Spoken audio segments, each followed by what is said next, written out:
Yo, what is going on, guys? Welcome back to another YouTube video. Today we're breaking down the full card of Cannonier versus Rodrigues. First up on the card here, we've got Gabriel Bonfim versus Khaos William. With this matchup here, Gabriel Bonfim is a striker, just like Khaos Williams. He uses a jab a fair bit, stays on range, does target the legs.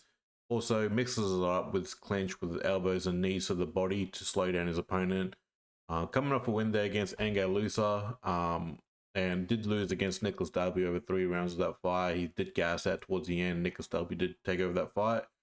Was a bit of an upset loss from Gabriel Bonfim, and with Anguissa, he did well with the grappling there as well. He was because Anguissa is more of a pressure grappler and tries to get fight to the ground, so he did well there to last the 3 rounds there against Anguissa. Sorry. But yeah, we're going up with this matchup here. I do feel like Gabriel Bonfim will use more of his grappling with this one. Won't try to strike with Khaos Williams too much. Khaos Williams himself is also a high pressure striker, so he'll target the legs as well, use his jab well, and he's got a powerful right hand, so it is a 50-50 matchup.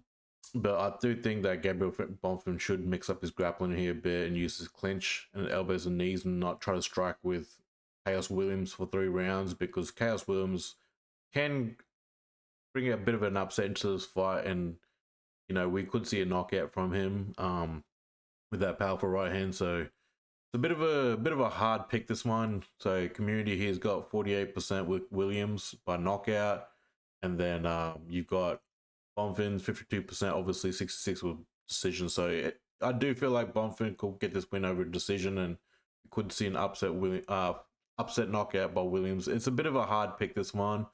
Yeah, I'm gonna go with Bonfim here, 50%, but I'm not very confident with this one. I can also see an upset win from Khaos Williams as well, getting a knockout. So a bit of a hard pick here, this one. So yeah, Gabriel Bonfim was my pick. It's not a high confident pick. Next up, we've got Angela Hill versus Ketlen Souza. Angela Hill here is coming off a loss against Tabatha Ricci. Sorry. She's 40 years old now. She's, as much as she's good off, like, okay with striking, defensively she gets tagged up a lot as well. So defense striking not good, offense striking okay. Look, she's coming out of, like, she's ranked number 11, but yeah, with this fight here, she's definitely going to be probably number 14 or 15 if she loses, but she's definitely coming on the arse end of her career. Yeah, it's a bit of a weird one, this matchup, like going against someone like Ketlen Souza herself. As much as she's good at offensive striking, like, she can throw some nice combination, but her defense is not that great as well. Same as Angela Hill. Angela Hill's good at offensive grappling, but as well she can be also controlled and taken down on the ground as well, and got good jiu-jitsu. And with Ketlen Souza here, I feel like it was a bit of an upset win there against Yasmin Uruguay, where she get that rear naked choke in. I feel like she was getting picked apart a little bit there on the striking. So again, I feel like Ketlen Souza probably will be a little bit more better on the ground there compared to Angela Hill, and both girls may ride this outdoor decision. So we could see Angela Hill getting a split decision win. Could see Ketlen Souza maybe getting this fight to the ground, dominating with a bit of ground and pound and out grappling Angela Hill. But Angela Hill's got some decent grappling herself. So, but yeah, it's a 50-50 matchup. But I'm gonna go with Ketlen Souza here, the younger girl.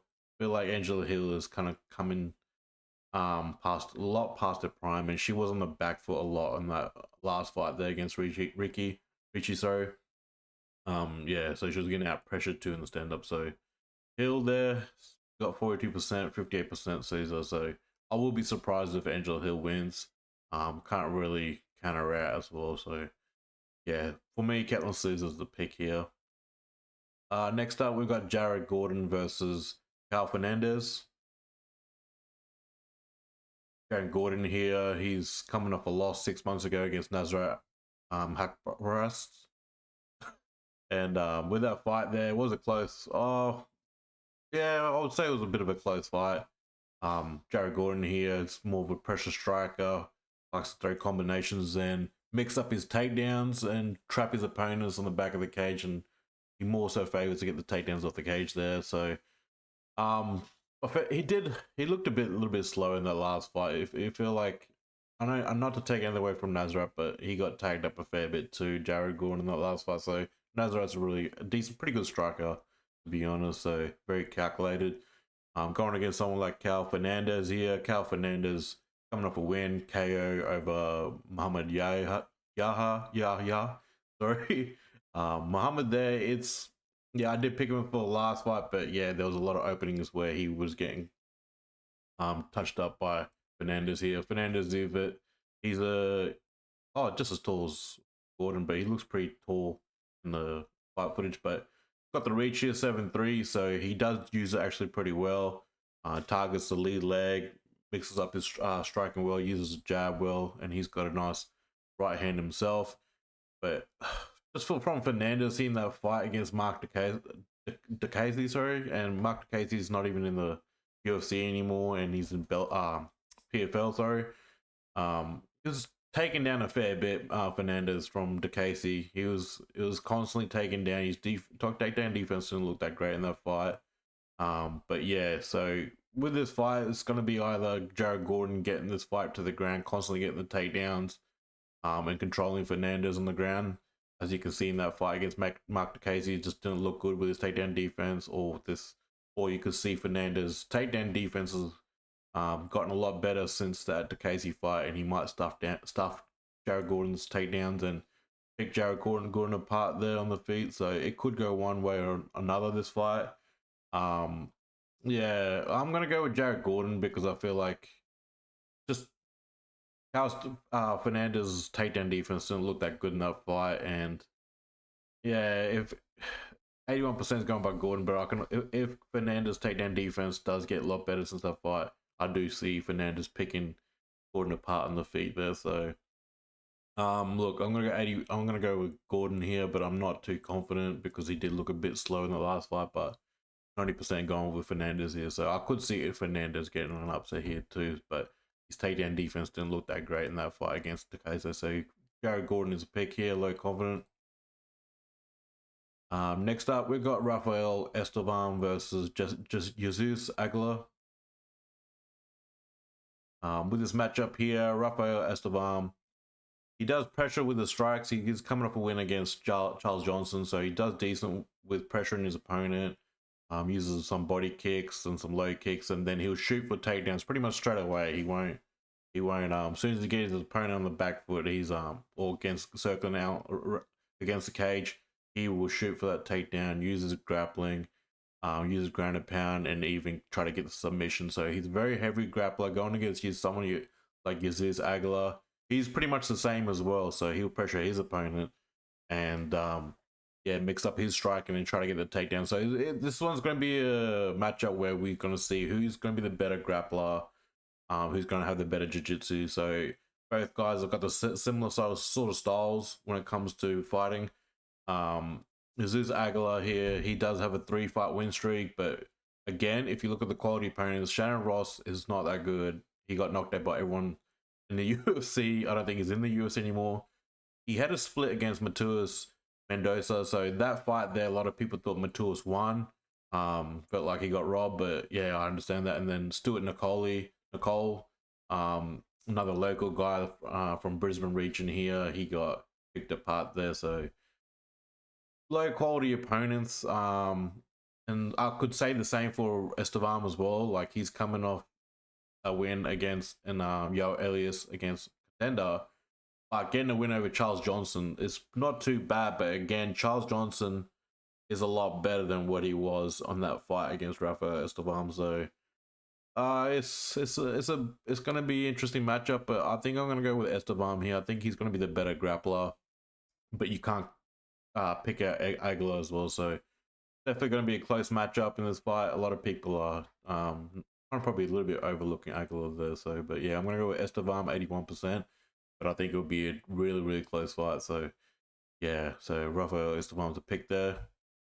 Next up, we've got Valter Walker versus Don'Tale Mayes. It's a bit of a mismatch, to be honest, in some sort of ways. I will explain. Valter Walker, I really, I don't really rate his striking too much. Like, he'll stay on the outside, use some leg kicks, more constantly circle on the outside. Don't really throw too much output. He will look to shoot for a takedown and use his grappling. So that fight against Junior Tafe took him down and submitted him. Had a heel hook, verbal tap from Justin Tafe, Junior Tafe. Junior Tafer's got the most terrible takedown defense in the UFC. Striking's decent, but yeah, he's not that great. So had a loss there against Lucas Brzezinski. But other than that, he's still new to the UFC. Going against someone like Don'Tale Mayes, this is more of a matchup made for Walker, because Don'Tale Mayes, he's more of a striker. He'll throw some leg kicks and throw some combinations. But his takedown defense is not that great. He was taken down by Shamil. He had a win over Kai Machado, Rodrigo Nascimento, and there was a fight there somewhere like Hamdi. It was obviously a no contest, but he was taken down by Hamdi as well. So his takedown defense is not that really good. Great, Mayes from Don'Tale Mayes. So 80% going Mayes. Walker, it's 82%, and I'm gonna go with Walker. I think he's just gonna take this guy down and constantly control him, and even get a submission, to be honest. So Valter Walker is a pick here. Next up on the prelim, we've got Vince Morales versus Elijah Smith. With this matchup here, Vince Morales is coming off a loss against Taylopoulos. He did come in short notice against Taylopoulos, but he was picked apart in that fight. And Vince Morales was taking a lot of damage there on the striking. So offensively, he's alright striker. Defensively, he's not that great. If you see his record with Vince Morales, he's always come short with top caliber opponents that are top 15. But other than that, he's had a decent career outside of UFC and regional. So he's also he's getting a bit there on the arse end of his careers there, almost pushing 35 there soon. We'll just turn 34. But yeah, he's definitely not UFC caliber if you see his fights.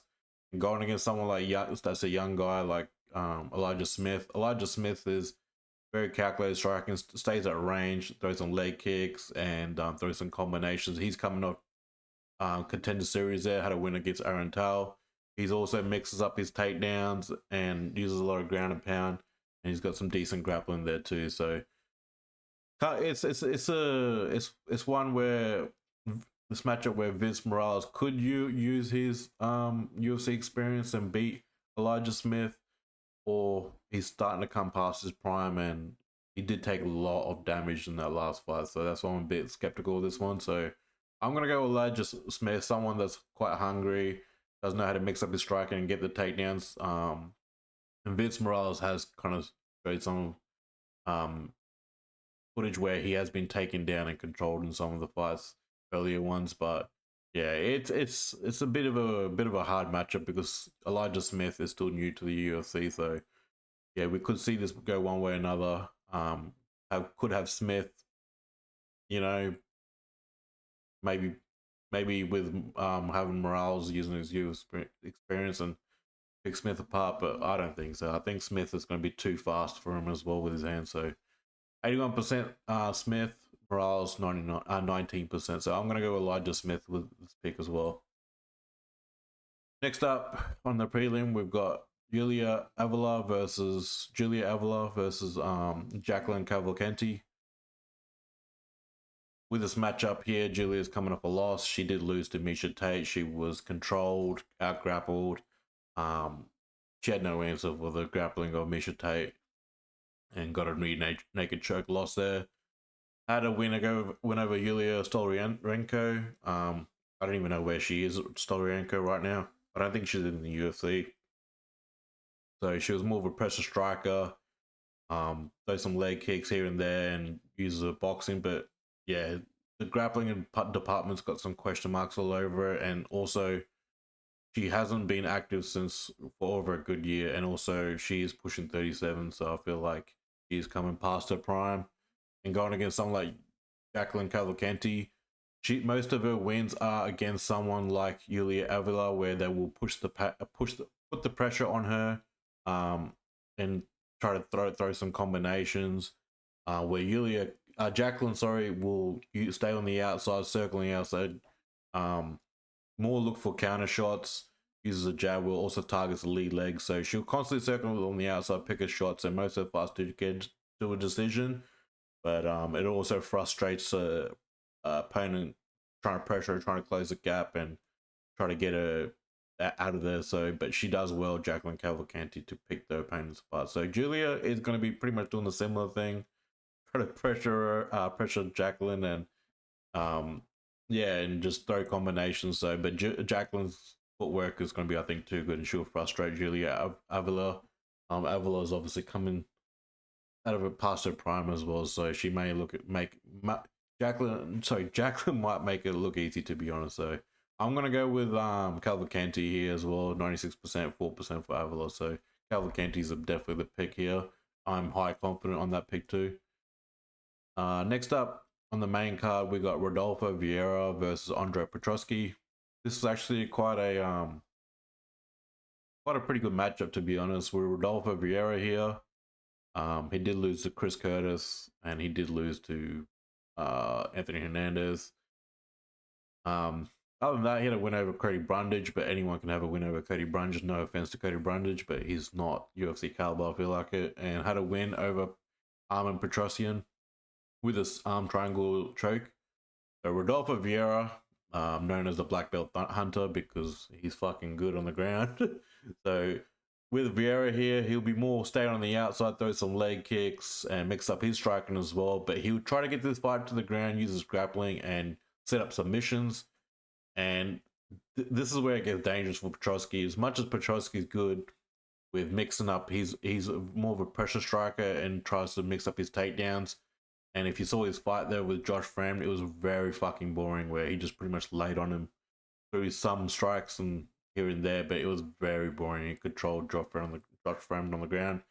Had a win over against Dylan Budka. So it's a match. It's as much as Petroski tries to get the fight on the ground. I think, I don't know. I feel like Rodolfo could submit Andre Petroski on the ground, but I could be wrong.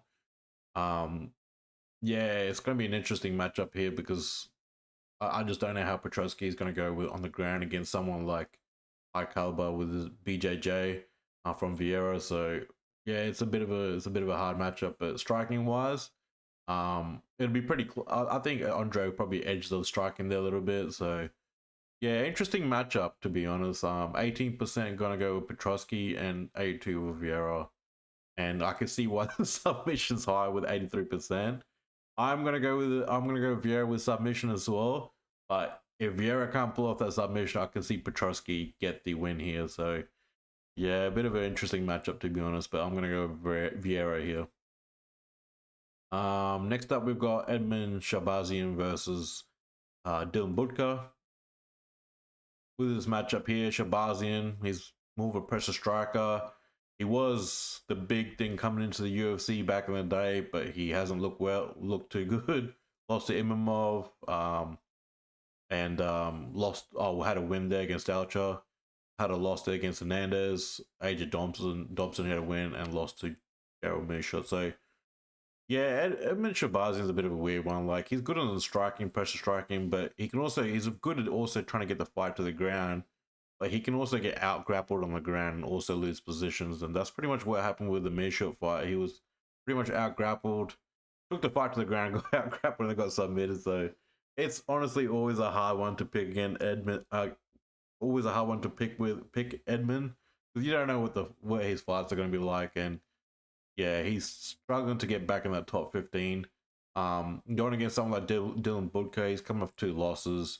Got KO'd by Almeida, and pretty much lost to Andre Petroski there. So with this matchup we're here with Dylan Budka, he's more of a guy who stays on the back feet as well. He's circles on the outsides and picks his shots, and but he also has been taken down a fair bit, even the last fight.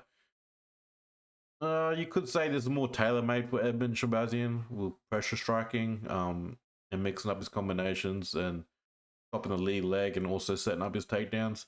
He could get this fight as long as he doesn't get submitted. So I think this is a winnable fight with Edmen Shahbazyan, so I'm gonna go with Shahbazyan as well. 94%, 6%. So yeah, I don't know if he'll get the knockout. Like a lot of people are really heavy with Shahbazyan getting knocked out, not getting the knockout, but I don't know about that. He's also still pretty young. He's only 27. Jesus Christ. So Edmund's a pick here. Yeah, it should be a winnable fight, to be honest. Next up, we've got Jose Delgado versus Conor Matthews. With this matchup here, Jose Delgado is still new to the UFC, coming off the Contender Series win, knockout Ernie Juarez. He's a guy that very good with his striking, also chops the lead leg as well, and very good at getting his takedown. So he won't stay on the stand-up too long, so he'll put some output and then mix up his striking real well.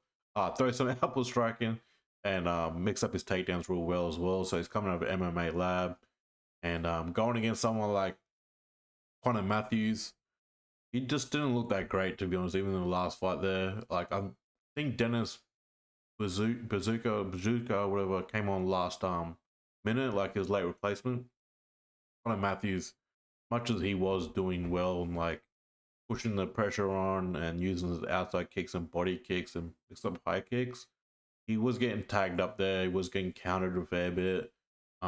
His striking's okay, but it just feels like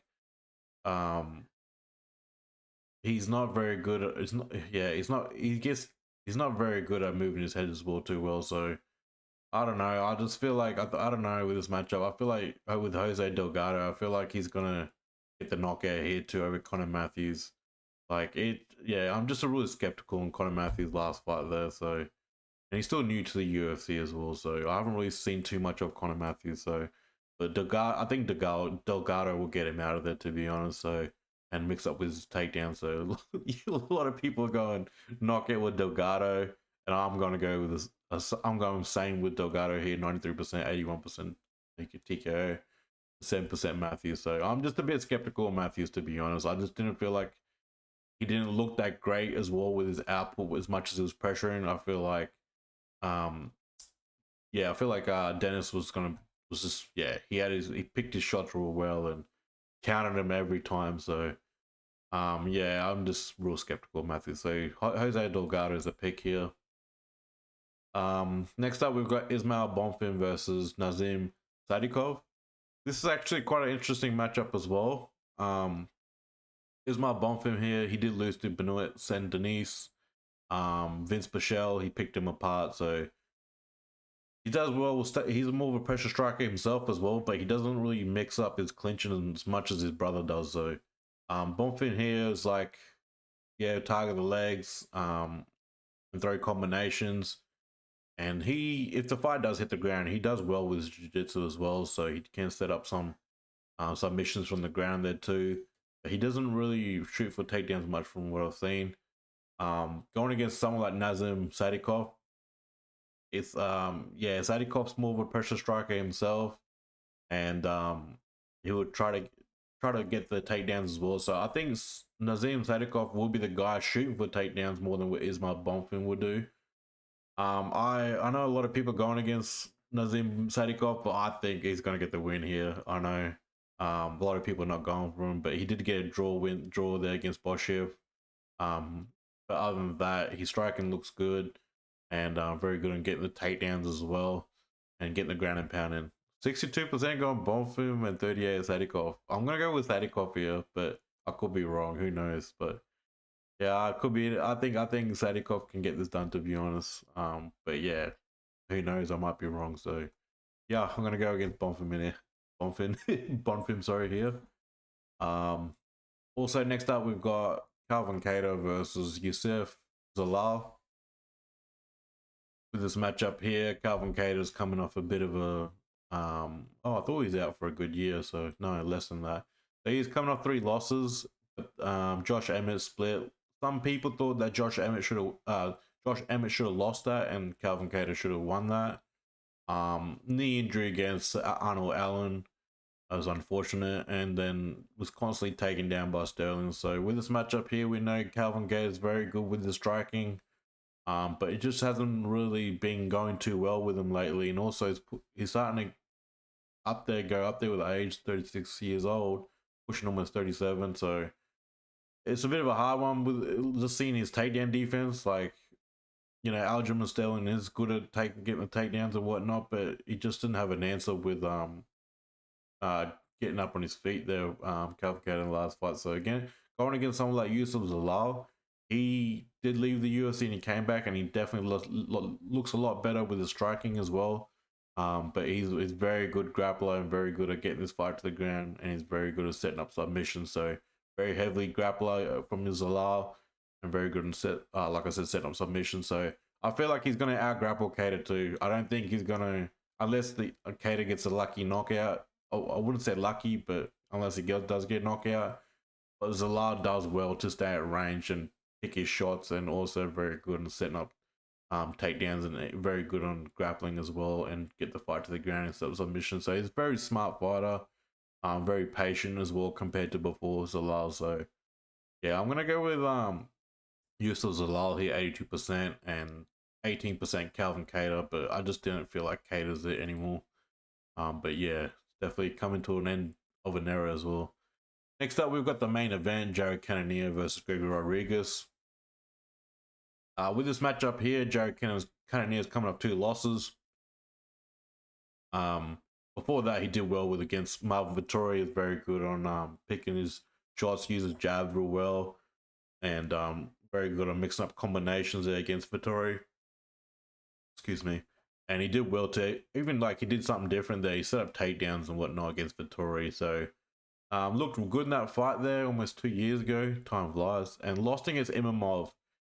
It was like some people said it was early stoppage that, you know, Cannonier could have recovered. It did look a bit skeptical, but that last fight there against Barallo, yeah, Cannonier is definitely starting to come past his prime. Almost pushing 41. He took a lot of damage in that fight there against Barallo too. Like, he did have some moments, but he got taken down that fight too. So it's just not looking good with Cannonier here. He's starting to pretty much slow down a bit there in his age. So, you know, he was good in his prime there, was chopping the lead legs and mixing up his jab, mixing up his striking real well there. But even that Vettori fight, I thought he was going to get a bit better, but yeah, it's just not looking good for him at the moment. And it was only 4 months ago when he fought Barral. I thought it was longer than that, but he took a lot of damage with that fight there. And going against someone like Gregory Rodrigues, RoboCop, he's fucking dangerous. And he looks 40 years old, but he's only 32, which is crazy. Yeah, he's on 3-fight win streak. Had a loss there against Bruno Ferreira. Got a KO. One against Dennis, Brad Tavares, and Christian Leroy Duncan there. So he's a guy Gregory Rodrigues is a guy who will push forward, throw combinations, and he's got some power in his hands. But look, like I said, since that Bruno fight, he's doing better with mixing up his takedown. So he won't stand and strike for too much, and he will pressure enough to get the opponent on the back foot there against the cage and set up the takedown. So he does well there. So he'll mix up his takedowns. Even in that last fight against for Cannonier, it's pretty much out there for Gregory to set up his takedowns and use some ground and pound, and not try to risk it too much there on the striking. So yeah, I'm gonna go with Gregory Rodrigues. I feel like he's gonna be the guy literally ending Cannonier's career. I just don't see it anymore for Cannonier unless Cannonier gets something like a knockout or something. But I can't see it, to be honest. So 67% gone Gregory Rodrigues, 80% KO, 61% KO for Cannonier, and 33% with community pick. And I'm gonna go with Gregory Rodrigues. I do feel like he's gonna get a knockout because it's a 5-round fight. And also it'd be interesting how Gregory Rodrigues goes in a 5-round fight too. So because we haven't seen him go for 5 rounds, so we'll see how his cardio goes if the fight does hit the later round. So that'd be interesting as well. So yeah, like I said, Gregory Rodrigues is a pick for me as well. But that was the full card of Cannonier versus Rodrigues. Hope you guys enjoyed that. Hit the like, subscribe, and we'll be back with Henry Cejudo versus Song Yadong, sorry. Yeah, so I'll be back with that card. But anyways, guys, like I said, we'll be back next week. Stay safe, enjoy the weekend, and take care.